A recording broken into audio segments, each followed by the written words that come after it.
वहां तो फिर दायमी है, उधर तो फना ही नहीं, उधर तो जो गया वो हमेशा रहेगा, खत्म होने वाला नहीं है। लेकिन ये दुनिया खत्म होने वाली है, यहां की चीजें भी खत्म होने वाली हैं, ये फना है। किसको तो पसंद करता है? तो उस तने ने आखिरत को तरजीह दी। इसको तरजीह दी, हम मौलाना रूम कहते हैं, उसका मफहूम है और इस तने से सबक पकड़, इस तने से सबक ले जो वजूद मुस्तफा से ऐसा छूहा, ऐसा फैज मिला कि तना भी समझता है दुनिया की चीज आरजी है, खत्म हो जाएगी, और इसको पसंद करके क्या करेगा, तू भी खत्म हो जाएगा। उसी की तरजीह दो जो खत्म होने वाली नहीं, वो मिल जाएगी, तुझे भी दवाम मिल जाएगा। तो ये मुनाफिक दिल के काले, दिल के अंधे, कुफर इनके दिल में, मोहब्बत की मीम भी इनके पास नहीं है, तो फिर उन्होंने तो दीन को बर्बाद करना है। और जिसके दिल में रसूलुल्लाह की मोहब्बत ज्यादा होती है, अल्लाह का प्यार ज्यादा होता है, वो दुनिया को तरजीह नहीं देता, वो खालिके कायनात के पसंद को तरजीह देता है। अब ये जो मैं अर्ज कर रहा हूं कि मुनाफिकीन की ये तबाही हुई कि उनके दिल में दुनिया, इसलिए उन कमीनों को आस्ताने मुस्तफा से भी फैज नहीं मिला। हुजूर के आस्ताने पे जाकर भी महरूम रहे, हुजूर सल्लल्लाहु अलैहि वसल्लम के पीछे नमाजें पढ़कर भी ये महरूम रहे, कलिमा ज़ाहरी तौर पर पढ़ के भी महरूम रहे, और इस्लाम का नाम लेकर भी ये महरूम रहे। और कहां से सहाबी रसूल हज़रत सलमान फारसी वो चले और सहाबी रसूल हो गए, और वो चमकते हदायत के तारे बन गए, और ये मदीने में रहकर कमीने ही रहे। पता चला अंदर ठीक हो फैज मिलता है, अंदर करियर हो फैज मिलता है, लेकिन उनके दिल में कुफ्र था जिसको उन्होंने छुपाया हुआ था, और अल्लाह जल्ल व अला ने उसको बयान फरमाया। अब यहां देखें, दूसरा कौल मुनाफिकीन के बारे में ये है, ये कुफ्फार से मिलते थे तो कुफ्फार की खातिर तवाज़ो करते थे और खुशामिद करते थे, चापलूसी करते थे। क्या करते थे? आप समझते हैं चापलूसी को? इधर तो ऐसे ऐसे होशियार बंदे होते हैं कि वो आपके गोडों को भी पकड़ लेंगे। क्या करेंगे? है ना, गोडे ही तो अड़े ले जाएंगे, गोडे पकड़ लेंगे आपके। तो जिसने गोडे पकड़ लिए, क्या उसने किया? तीर चला गया ना। अब अगला कहेगा यार मेरी इतनी इज्जत, वो दिल भी दे जाएगा। उन्हें ये नहीं पता ये चापलूस है। हमें हमारे जो हालात हैं हम उनमें भी गौर करें तो चापलूसी हमारे अंदर भी है। देखो ना, ऐसी होती है खुशामद, हकीकत में हम तारीफ नहीं कर रहे होते, हमें कुछ चाहिए। मसलन एक बंदा है, उसने अच्छी चीज बनाई है, पकोड़े लगा लो, मौसम भी ठंडा है तो आप पकोड़े भी खाते हो, चलो पकोड़े की बात निकाल लेते। आप उधर जाते हो, जाकर उससे कहते हो चेक कराओ, को पकड़ाता, कहता क्या बात है आपकी, कमाल पकोड़ा बनाया आपने, शायद सियालकोट में ऐसा किसी ने ना बनाया। वो फूले नहीं समाएगा, कहेगा ये लो आधा किलो भी तुम खा लो। इस कमीने ने उसकी हकीकत तारीफ नहीं की, ये खुशामदी है, ये इसलिए कर रहा है कि मुझे मुफ्त में मिल जाए, मैं उसको खाऊं, ये अपना मतलब निकालना चाहता है। मुनाफिकीन का काम क्या था? वो काफिरों से भी मतलब निकालना चाहते थे, तो उनकी तवाज़ो करते थे, चापलूसी करते थे, और ये खुशामद परस्त, खुशामदी करते थे काफिरों के साथ। कि क्या, क्यों? गोया यहां ये कहा जा रहा है कि तुम एक तरफ के हो के रहो, एक तरफ के। ये बात ज़े में रखनी है कि क्या मतलब है इसका। गोया यहां ये कहा जा रहा है कि तुम एक तरफ के होकर रहो, तुम्हारी ये मुनाफिकाना हरकतें फसाद फैला देंगी, ये तुम्हारी हरकतें जो हैं ये फसाद फैलाएंगी। तीसरा कौल इसका ये है कि फसाद से मुराद ये है मुसलमानों के जो राज थे ये मुनाफिकीन कुफ्फार तक पहुंचाते थे, कुफ्फार को जाकर बताते थे। चूंकि ये जो मुनाफिकीन थे ये मुसलमानों के साथ उठते बैठते थे, तो फिर उनकी बातें कैच करते थे, मुसलमानों की। ज़ाहिरी तौर पे तो अपने को मुसलमान कहते थे, तो फिर मुसलमानों के साथ उठना बैठना था इनका, इसलिए इनको कुछ मुसलमानों की जंगी तदबीरें मालूम हो गई, और जो मालूम हो जाती थी कुफार को उनकी खबर देते थे ये जाकर, और इस हरकत से उन्हें रोका गया कि वह इदा क़ील लहुम ला तुफ़सिदू, इन्हें कहा जाए फसाद ना करो, ये फसादी हैं, ये जो कर रही हैं, तो बाज आ जाओ, तो कहते हैं हम फसादी नहीं, हम तो इस्लाह कर रही हैं, फसादी तो मुसलमान है। चौथा कौल यह है कि मुनाफिकीन जो है, जो नए नए मुसलमान थे, खुफिया मिलकर उनके दिलों में इस्लाम के खिलाफ शुकूक व शुबहात डालते थे कि इनको हम पीछे कर लेंगे।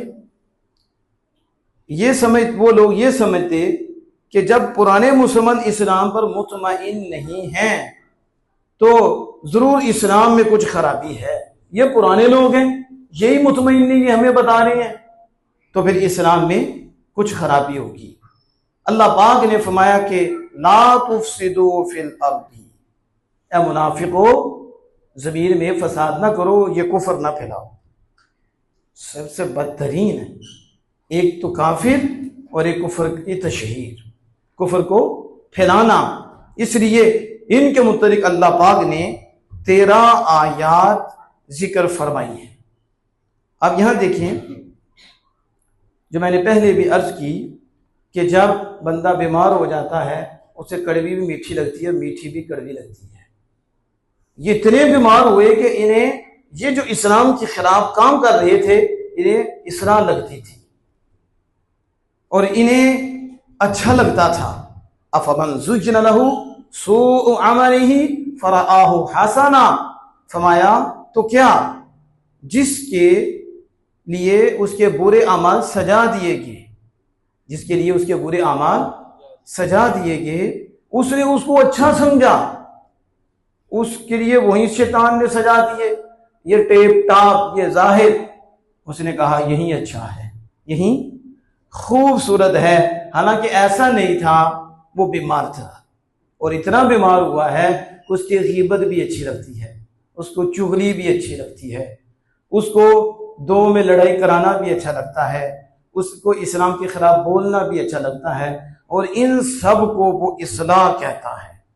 क्या कहता है? इस्लाह। अब अंदाजा लगाएं, इस्लाह कह रहा है तो कितना खराब हुआ। तो अल्लाह जल्ला वाला फरमाता है, महबूब जब इन्हें कहा जाए ईमान लाओ, कमा आमनन नास, जैसे लोग ईमान लाए, जैसे मेरे महबूब के यार सहाबा ईमान लाए, ऐसे ईमान लाए, तो वो कहते हैं अनुमिनु कमा आमन सुबहा, हम ऐसे ईमान लाए जैसे बेवकूफ ईमान लाए। अब ये मुनाफिकों की बोली है, उन्होंने कहा, वो कहते हैं हम ऐसे ईमान लाए जैसे बेवकूफ ईमान लाए। अला इन्नहुम हुमुस सुफहाउ वलाकिन ला यअलमून, अल्लाह पाक फरमाता है, सुनता है, यही बेवकूफ हैं, ये जो सहाबा को बेवकूफ कह रहे हैं, फरमाया वही बेवकूफ हैं, लेकिन ऐसे बेवकूफ हैं कि अपनी बेवकूफी को नहीं जानते। एक शख्स है जाहिल, जाहिल है, उसके पास इल्म नहीं है, तो ये भी अच्छा नहीं है। लेकिन जब उसे मसला बताया जाता है तो उसकी जहालत दूर हो सकती है, वो मसले को कबूल कर लेता है, जब कबूल कर लेता है तो उसकी जहालत चली गई। यानी ये बहुत बड़ी कबाहत नहीं है, ये जाहिर हो जाती है। लेकिन एक बेवकूफ वो है, एक जाहिल वो है। जाहिल तो है लेकिन जब मसला बताया जाए तो उसे भी अच्छा नहीं समझता, उसको भी नहीं मानता, यानी जहालत पे जहालत है, जाहिल भी है, खुद भी आगे जो हक है उसको भी नहीं पहचानता और उसको भी नहीं मानता। तो अल्लाह पाक फरमाता है कि ये इतने बेवकूफ हैं कि बेवकूफ को बताया जाए तो वो जान जाता है, उसकी जहालत चली जाती है। लेकिन इतने बेवकूफ हैं कि ये अपनी बेवकूफी को जहालत मानते ही नहीं, ये उस जहालत को भी इसराह कहते हैं। अब समझ आई आपको? फिर ये कितने इसको कहते हैं जहले मुरक्कब, यानी मुफरद जाहिल नहीं है, मुरक्कब है, जहालत पे जहालत है। अल्लाह पाक बचाए। और अगर अल्लाह इन्हें समझ दे देता तो ये तौबा ना कर लेते, तो अल्लाह ने जहन्नम किसके लिए बनाई है? हर एक कोई समझ आ जाए वो आजमाई, और अगर अल्लाह चाहता तो सबको हदायत देता, लेकिन वो मालिक है, जिसे चाहता है हदायत दे देता है, जिसे चाहता है अपनी रहमत में दाखिल फरमा देता है। वो हर एक को नहीं देता, मांगो तो फिर देता है, लेकिन मांगने की तौफीक भी वही देता है, वही फजल फरमाता है, वही मेहरबानी फरमाता है। तो इसलिए अगर इनको समझ आ जाए तो तौबा ना हो जाए, लेकिन उन्हें समझ नहीं आती, वो अपने बिगाड़ को इस्लाम कहते हैं। उन्होंने देखा, उन्होंने कहा कि हम तो अपने जो उलमा थे उनकी पैरवी कर रही हैं, जिनको नबियों ने सिखाया हम उनकी पैरवी कर रही हैं, और ये रसूलुल्लाह सल्लल्लाहु अलैहि वसल्लम ये नया दीन ले आए हैं और नया दीन का प्रचार कर रहे हैं, तो हम इनका हार अपने गले में डाल दें और इनकी दीन का कलादा अपने गले में डाल दें जो अभी हमारे सामने है। हम तो पहले ही पैरवी कर रहे हैं। इसलिए अब उनकी कोशिश रही कि ये इस्लाम फूले ना फले, ये आगे ना चले, तो हम इसकी मुखालफत करें, इसको कमजोर करें। तो इस मुखालफत को और सहाबा को कमजोर करने को ये इस्लाह कह रहे थे, और सहाबा और आमिना के लाल के अमल को फसाद कह रहे थे। जिन्होंने रसूलुल्लाह को ये कह दिया, वो हुजूर के मुतल्लिक ये वजूदगी में, और फिर सहाबा के मुतल्लिक उस वक्त देख कर, तो बाद में आने वालों के मुतल्लिक आपका क्या ख्याल है? लोग कहते हैं कि मेरे मुतल्लिक वो ये कहता है, मेरे मुतल्लिक वो ये कहता है। मैंने कहा तुम्हारे मुतल्लिक ये कहता है, वो रसूलुल्लाह के पीछे नमाजें पढ़ के हुजूर के मुतल्लिक ये कहते थे, जिन्हें रब ने कहा सबसे निचले जहन्नम के तबके में इनको डालूंगा, इन कमीनों को। वो तो इस्लाम के खिलाफ थे।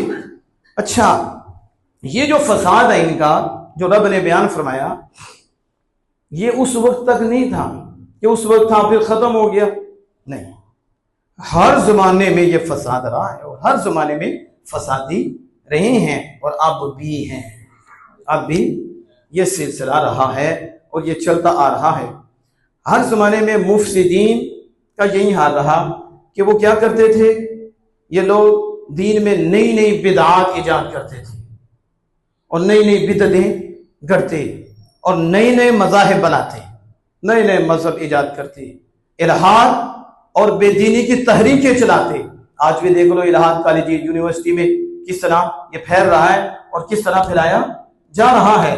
तो इल्हाद और बेदीनी की ये तहरीकें चलाते और अपनी गढ़ी हुई बिदअत, मजहब, तरीकात को खूबसूरत नाम देते।